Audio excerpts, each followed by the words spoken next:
Which one? The video. We're live already. Preview.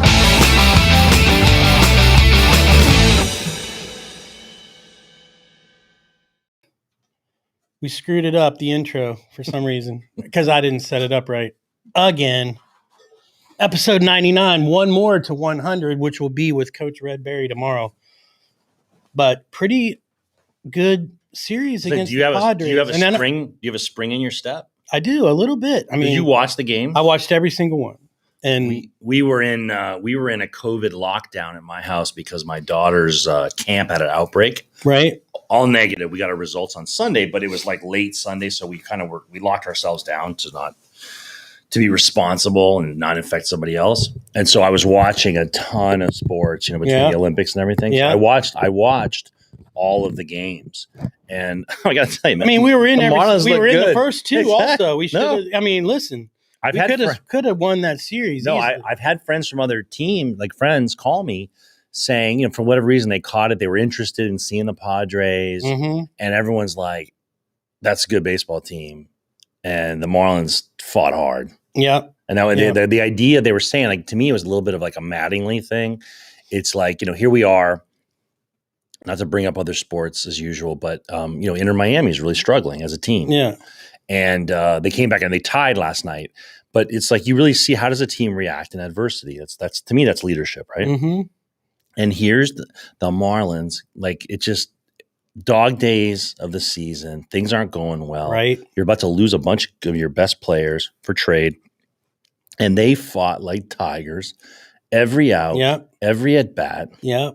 And do you think, I think part of that might be that conversation that they had when it was an hour before Mattingly, after this national series, he comes out and it was an hour later than he normally does because they had a club meeting to talk about, what are we doing here? Yeah. I think it's part of that. And then I think it's part of some of these guys know they're on the blocks and they're trying to just light it up as much as they can. And you saw that with Duvall, you saw it with Marte. And then fortunately, some of these guys that we're going to have to bring in to replace them actually, showed up. Sweet Lewis Brinson came to play. Played out of his mind. Yeah, ridiculous. It's funny because I got to tell you something. I saw someone had a great thing on Twitter. They talked about having Brinson fatigue. Oh, yeah. Because he comes up, he looks so good. Yeah. He's a good-looking ball player. Yeah. He does everything right. And then all of a sudden he's hitting, like 190. Yeah, and it's like, let's put him back down.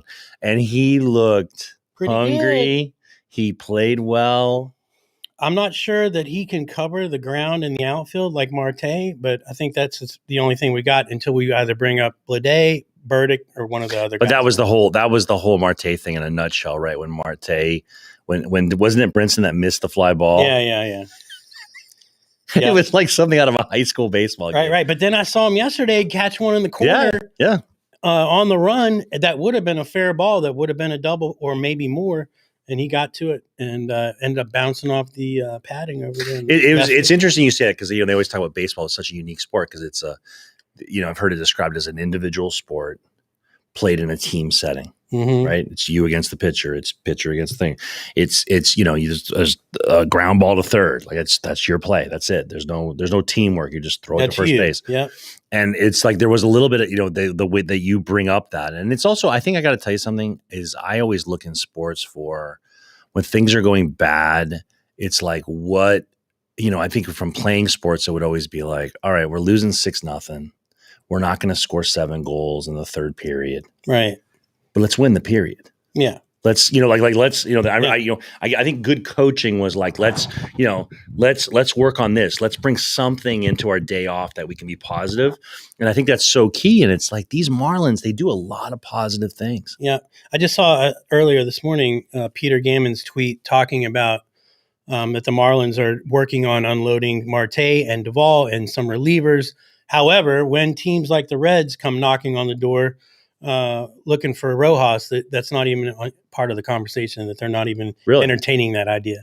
So it looks like he's going to stay, but these other guys, I'm not sure about Aguilar, but I think Duvall and Marte are definitely Aguilar is leading. I saw he's leading the National League in RBIs. In RBIs. Yeah. So, he's a sweet he's an awesome player, and he's a great guy. He's a good guy to have in the clubhouse. He's a good guy to have in the dugout. He's a fire starter. He's a guy that's going to get you fired up to go out and play. And he's there to celebrate when we win games or when you hit a home run or do something good. So, I mean, that's a guy I hate to see go. Really don't want Duvall to go, but you've got to have at least one or two veterans that are going to take care of these young guys that are 19, 20 years old. That don't know anything about it. That have no idea what they're doing. Yeah. Not about playing baseball. Yeah, no. I'm talking about being on a professional baseball team. On a 162 game season. Yeah. So I expect, obviously the trade deadline is this weekend, and we've got the Yankees coming to town. How weird would it be for Marte to get traded to the Yankees and then come back to Lone Depot Park in a Yankees uniform playing center field? Would he get booed? I'm not sure. He might get, who knows? I was thinking about Marte. My daughter loves Marte, and he was up there, and he got that cool walk, and he walked in the run. And it was funny because I just, I kept saying over and over again, this is the best bullpen in baseball. Like, look what we're doing to him. This is the best bullpen. They got ripped. They got ripped. Darvish. And listen, I was like, when they said Trevor Rogers went to the IL, the 10-day, I was like, oh, that means we got a pen day against you, Darvish. Oof. Because he was on the Cubs. I mean, I've seen that guy throw some monster games, and I was a little bit concerned when I saw Rogers was on the IL, but they put it together. And then Saturday, most impressive of the whole weekend was pitching-wise, Braxton Garrett throwing 10 Ks, and that's only his second big league start. I have another friend that's a Mets fan, and he was talking about Rogers. Yeah, it was funny. He's like that Rogers. It's funny. Rogers catches some attention league wide. Like, that guy's the real deal, man. Yeah. And he'll hopefully be back. Yeah, he'll be back by that Mets series. But we've got tomorrow, day off today. Thank God. Get these guys rested up for a short series in Baltimore at Camden Yards. Sandy is back from the bereavement list, so he will be starting tomorrow against Watkins, who I think is a pretty good pitcher for them. So that should be a tough game. Baltimore is not the cream of the crop of the American League East. However, they still every once in a while put up some, and they got some decent players, position players that are likely going to be traded as well. So I always follow Baltimore because of the lived in DC, and there was no senators. I mean, there was no senators. There was no nationals. Right. So I would go. That's where I would watch. So I've always had a sweet spot for the Orioles, and they have just been so terrible for so long. Yeah. That organization just cannot get it together. It sucks. So I follow them. They got a great ballpark, and they got a really good fan base, and people love the O's. I mean, when they're singing the national anthem, when it's the O part, everybody in the whole stadium is screaming at the top of their lungs. Yeah, and I go over to where is it? Is it in Sarasota? Where's the O's home now? It's over there on the West Coast. It's on the West Coast, but yeah, I've been, I always try to catch an O's. I like that stadium used to be somebody's stadium before that, and they took it over, and you go and it's just packed full of O's fans, and it's like they have a great fan base, but we should win that game. I mean, this is another test of we should win both those games, win the and series, then come back. I mean, look, the Yankees aren't all that good, man. Red Sox have been putting it on them.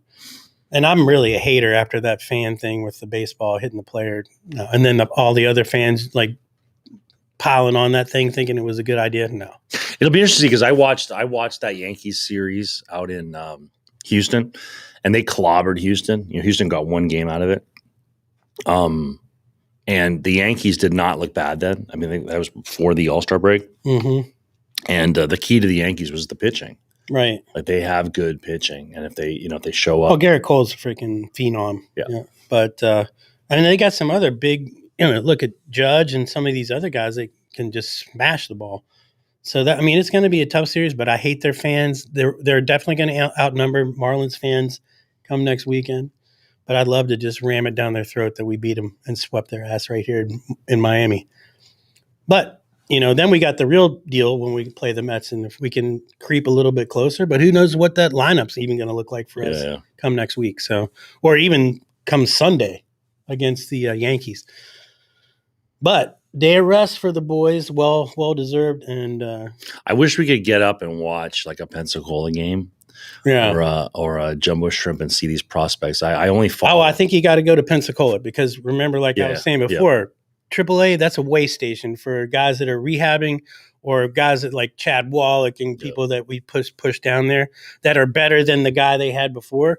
I absolutely believe that the future of catching that's there in Jacksonville is Brian Navarreto, but then we drafted a guy too, so who knows how that's going to. Yeah, that's one thing we haven't talked about is the draft. The I don't pretend to follow that level, but it seemed the commentators, the people who follow it, definitely seem like the Marlins did a good job. Yeah, they gave us an A-, I don't think, or maybe an A grade on that draft, and it was solid. But then I heard certain things about the kid, the first guy the number one pick, that the reason he dropped was because he was kind of a punk, and had a little bit of an attitude, a chip on his shoulder, and didn't think he had to show up on time for workouts and things like that, and wasn't given 100%. And that, in scouts' eyes, dropped him down a little bit. But maybe he gets into a Derek Jeter type environment and culture where that changes. Yeah. And once you come close to greatness, the only thing you want to do is be great. I mean, and you get around players like Jazz Chisholm and Miggy Rojas and some of these other guys, and then staff like with Don Mattingly, who is one of the greatest players of all time. You get around that. That's got to change the way you do things. It's interesting to say because I love it'll be starting up soon because NFL is starting up, training camp starting up next Saturday. I'm going to Fan Fest at the Dolphins. Oh, at their new training facility. I got my tickets. They're free tickets, by the way. Anyone wants to go. We'll see if it's not shut down for COVID. Right. But it was interesting because I love watching Hard Knocks, and I remember when what's his name for Cleveland showed up. Who's the kid that came to Cleveland from Oklahoma? I'm not sure who you're talking about. The kid, the star is the kid that came out of Oklahoma. Yeah, but then they traded the guy? No. He's like one of the stars of the NFL. He does those commercials where he's living in the stadium. Oh, you're talking about what's his name? Oh, dude. I can't believe we have it. Anyway, this is terrible. Baker Mayfield. So Baker Mayfield shows up for the first training camp, and it's almost sick how early they start, right? It's like 5 a.m. They always show him like showing up. And he shows up he waltzes in about 7:30 after signing his, like $20 million contract. And there's the old coach, and the coach is like, hey, walks up to him and says super casually, like, hey, heard you came in at 7:30. He's like, yep. And he goes, and it was that guy from the Bills, that kind of journeyman African-American quarterback, the perennial backup. And he says, hey, so-and-so got here at 5:30. And Baker kind of looks at me and he goes, yeah, I know he does like this little workout thing. The coach's like, yeah, maybe you should have a little workout thing at 5:30.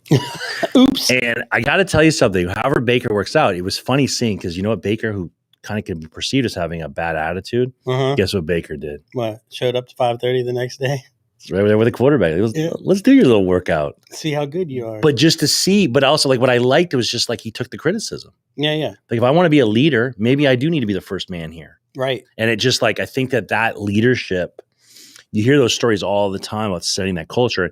I always go back to the Bill Laimbeer. Did you ever watch? Do you remember the story about Bill Laimbeer at the cultural at the Bad Boys at Detroit Pistons? I saw that 30 for 30. But do you remember what they said about the culture? How the culture was set? One of the guys that came in as a rookie, he got traded over, and he said, "Oh yeah, no, it was super simple." He goes, "I showed up within 15 minutes in the locker room. Bill Laimbeer takes me aside, sticks a finger in my face, and says, 'Hey, here's how we do things. And if you don't do it that way, I'm going to kick your ass.'" Yeah. You're going to have to fight me. And he wasn't even the baddest dude on that team.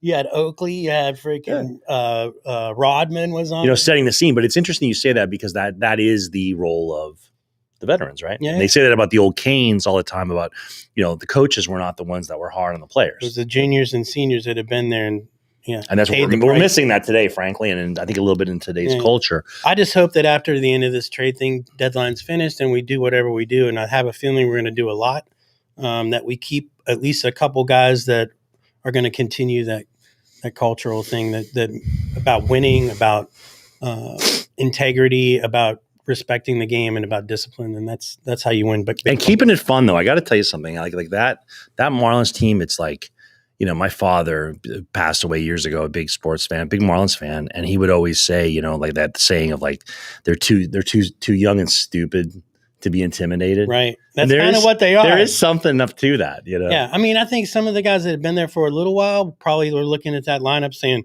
holy, you mean Tatis, Machado? Yeah, Cronenworth. Darvish up on the It doesn't map. get any tougher than that. And then when they just went out reckless abandon and won 2 games and almost 3 games. Yep. And in a weird fashion on Saturday, how they ended up winning that with the we didn't with the runner interference. So the guy is obviously out.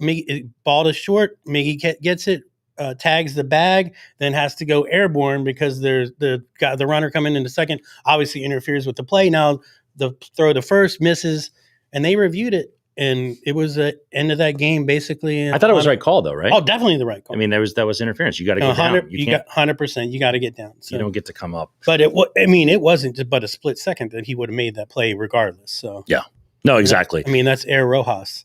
Yeah, it was cool. I was watching with my family. They kept showing that cool. I mean, it was just cool. I mean, I know it must have hurt Miggy, but like it was cool seeing Miggy flying through the air. Yeah. It was a cool play. He's a wizard. He's a wizard for sure. All right, so no game tonight, but we're back tomorrow. One other thing, to have my 8-year-old daughter who loves Jazz Chisholm to see. Did you see the thing where he gave the little girl came? Yeah. The little Haitian girl came in. And to see my daughter's like, why is she getting that? Why? Like she was totally into it. Like, I want one of those jerseys. How do I meet that guy? Right. And it was like such a cool little moment they had with her in the locker room with him. Yeah, man. And I love when she said, did you see it, D Nice? This little Haitian girl, she was so cute. She'd been adopted by this family, I guess. And she's there with Jazz, and they were like, what did you like best about meeting him? And her response was, his shoes. They were dope. Yeah, seriously dope.